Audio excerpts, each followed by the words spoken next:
Coming up on today's episode.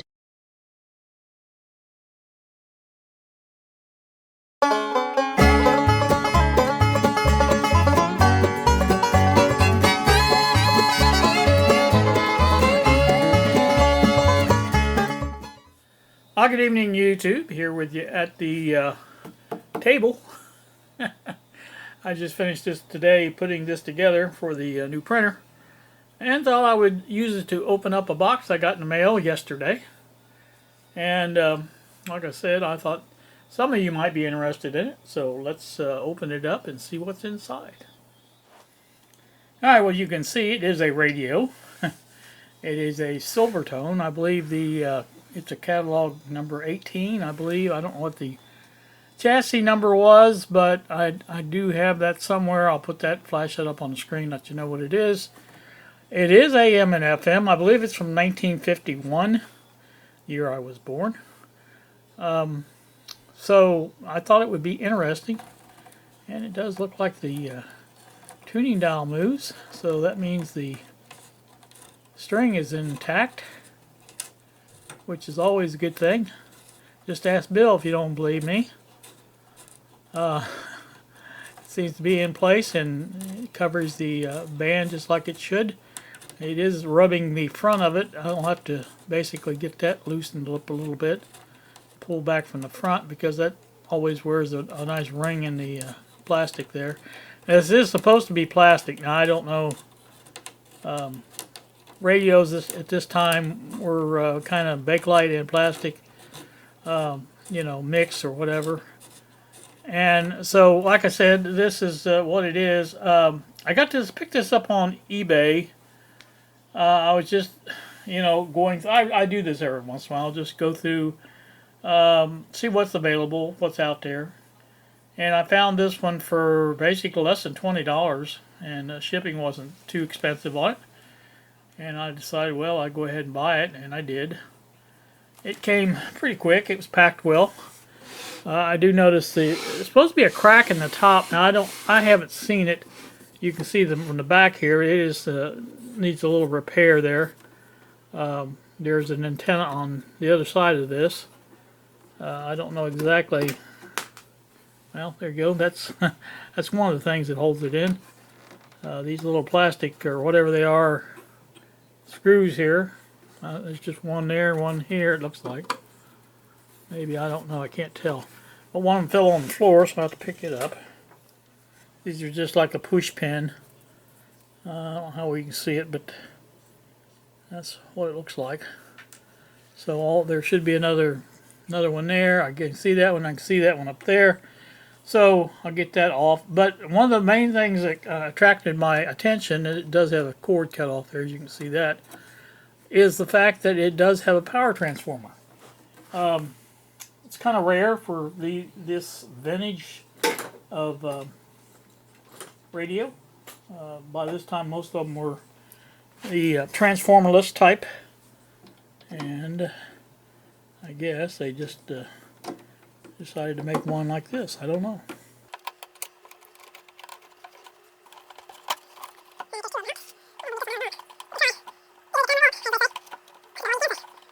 There we go. That'll have to be repaired at back, but that's not a big deal. A little glue will help hold that, I think. And there is your antenna. It's still attached to the radio. Again, there is your power transformer. I think all the tubes are there. Now, after I found this one, I got to looking for other radios like this. The dial was kind of unique, I thought, and I thought, well, I'm going to see if there's anything else there like it in AM only. And sure enough, there is an AM only version of this.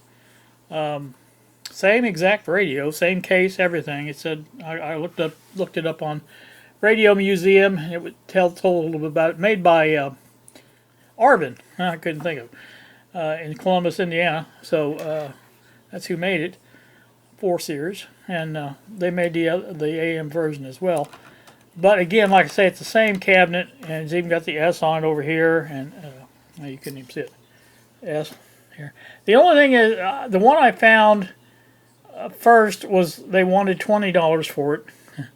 which right away I'm thinking, okay, well, it's more than they wanted for this. But, you know, it didn't have any tubes in it. No tubes. It was a 6-tube transformerless set, so it would be an AA6. And it had the extra RF section, which made it kind of semi-valuable. And the speaker was missing, and it had been painted white. Now, I said painted white because I believe some of these did come in white, but this one was painted because if you look at the back on the ad, you could see inside was brown. So if it was a molded white plastic, it would be white all over. So, again, painted white. And there was something else wrong with it. But anyway, the guy had to make an offer on it, and I made an offer for $7.50. And he came back with a counter offer of $15. So I put a note in there. I said, it has no tubes. They're expensive. I said, no speaker. No. Oh, the other thing was the knobs. It didn't have any knobs. And it's painted white. I said, you know, that's all the radio is worth. It's just a bare chassis and a cabinet. That's all it is at this point. And, you know, it's going to cost you a bunch just to replace the tubes. The tubes. And not to mention the knobs. You're not going to be able to find those. So I put it up. I wrote this in the note. I said, final offer, $10. And that was my final offer. And he came back with $12. So I didn't even respond to that. Well, I did decline the offer. But other than that, I didn't respond to it. So I think the next day he offered, had a special offer for the radio for $16, and I thought, well, if I'm not gonna pay 12, I'm not gonna pay 16. So I don't know. Some of these sellers think they have, because it's old, they think they have something miraculously worth a lot of money. And like I said, I guess if you were looking for something like that, you might be willing to spend the extra money and get the tubes and things like that. Well, you know, it'd be fine. But I just wanted something because it looked like this. It wasn't that special of a radio. So, anywho, that's that. Like I said, I think I was going to try. I thought this had a cord on it, but apparently it doesn't. I was going to try to go ahead and power it up, but again, like I said, it's not. Doesn't have a cord. And I don't feel like going through all the rigmarole of cleaning the bench off just to see if this thing will power up. We'll get back into it later on. As you can see, I'm in the middle of all this other stuff going on with the new printer and all this stuff going on. I've got the realistic DX160. I've got the some of the stuff done for that. I've got the USB power supply that's still not been painted. I did find the paint for it, and I do have all the parts for it now. So I'm going to get back to that. And so there's a couple other things that's going on. So like I say, that's what's happening here. So anyway, like I say, I just want to put this out there and show you that I did buy a radio. I hadn't bought a radio in a while. And like I said, I thought we would see, you know, how bad it is. There was no words on it as far as it works, it doesn't work. Of course, with the power cord cut, I guess he didn't even feel the need to say anything about that. So that's that. Good evening, YouTube. Here with you on this Friday evening. It is 8:52, as you can see on the clock. Wanted to talk a little bit about the video you just saw. The one for the Silvertone, catalog number 18, whatever the chassis number was, I've done forgot. But anyway, I just kind of wanted to tell you guys that I'm not going away from the radios. I am getting back into the radios slowly. I had wanted to get the bench modifications done first, but other things came up, like the 3D printer and the table and stuff like that I had to get done. And the only place I've got to work on stuff like that is in the workshop.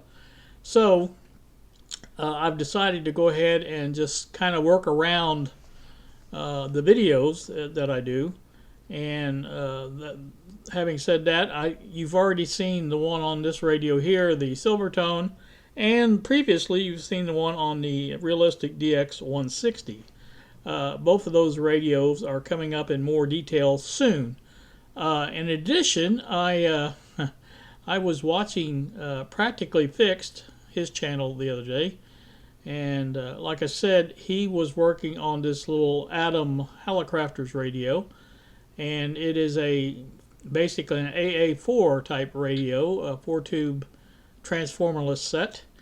And I kind of found it fascinating that these little radios. I had known about the Arvids. I think it's a 444 radio for a while, and I think they have another model or two there that's got the AA4 design.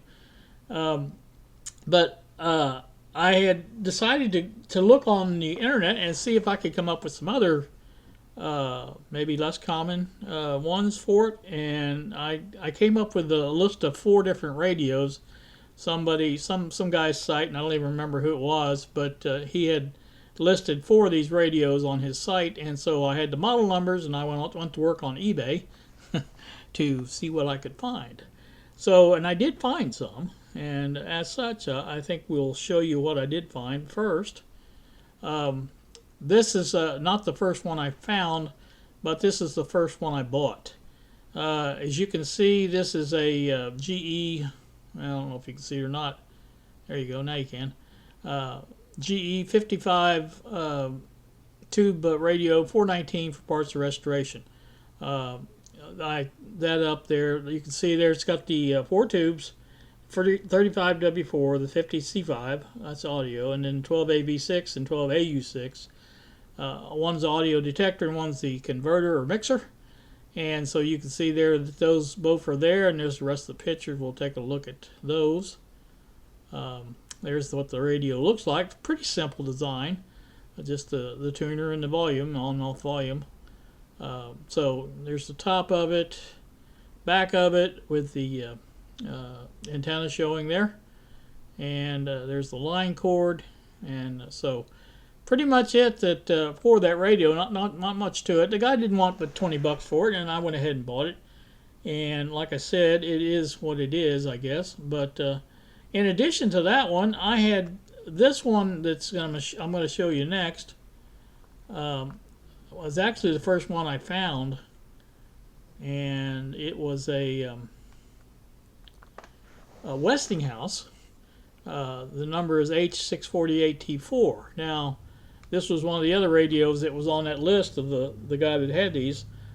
And so this one, as you can see there on the screen, it was near $39 basically, or best offer. And so, you know, anytime they put up best offer, I'm going to be offering something other than what that says.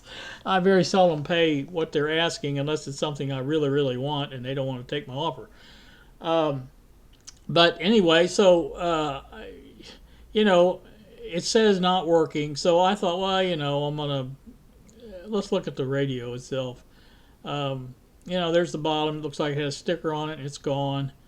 There's the height of it, and like I said, there's the end. There's the back, and again, we can see the tube layout, exact same tube layout as the GE. And when we look at the circuits for these on the schematic, there's the other end, and again, there's the power cord. I guess they wanted to show that it wasn't disconnected, and so there you go.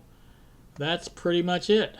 So, like I said, I offered made an offer for this radio of $25. I thought, well, you know, it's not half what he's asking, so I said maybe he'll take it. So, or she actually, Jocelyn. In the meantime, I had, you know, this was, like I said, the first one I saw, and in the meantime, I saw the GE, ended up buying that one, and I was talking to Bob about it, and she popped up with this counter offer of $30. So basically, I wrote in the note, I said, you know, it's a cute little radio, but it's not working. I said, I'll give you $27.50. So she agreed to that and sold me the radio. So I have both those radios coming. Now, I don't know when they'll be here. I just made the deal on them last night, I believe. So, like I said, that's what we got coming. But now, if we go back to Practically Fixed, PF, his video, ended up having SMD, or silver mica disease, on the IF can. And I guess, lucky for him, it only had one IF can in it. Let's take a look at the schematics on these. All right, first up we can see the GE there. That's the 419 is the model number.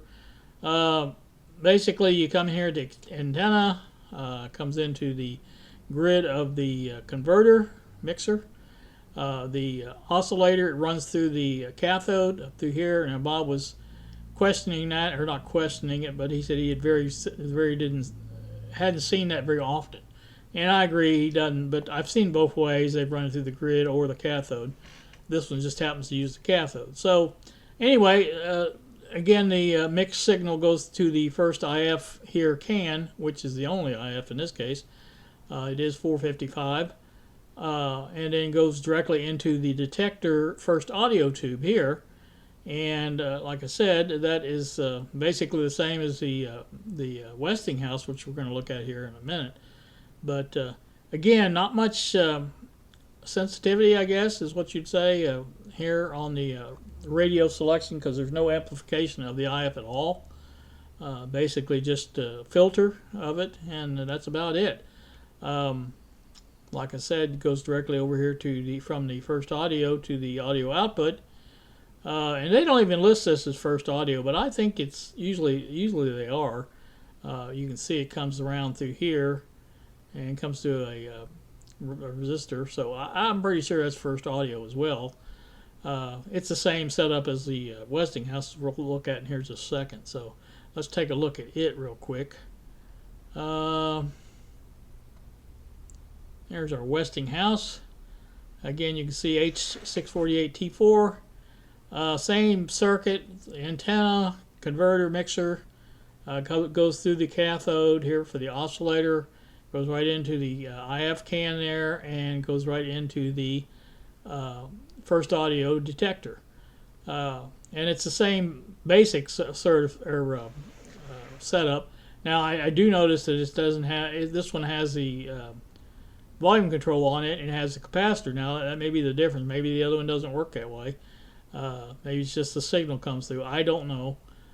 There's some amplification there, I'm sure of it though. So like I said, when it comes into the C5, 50C5 there, and goes to the speaker. So now also if we look down here into the power supply, the rectifier tube is there in line, the string line there of the tubes, and there is a 2-watt 15 ohm resistor there in place too. I think the same thing was present in the, well, no, it wasn't.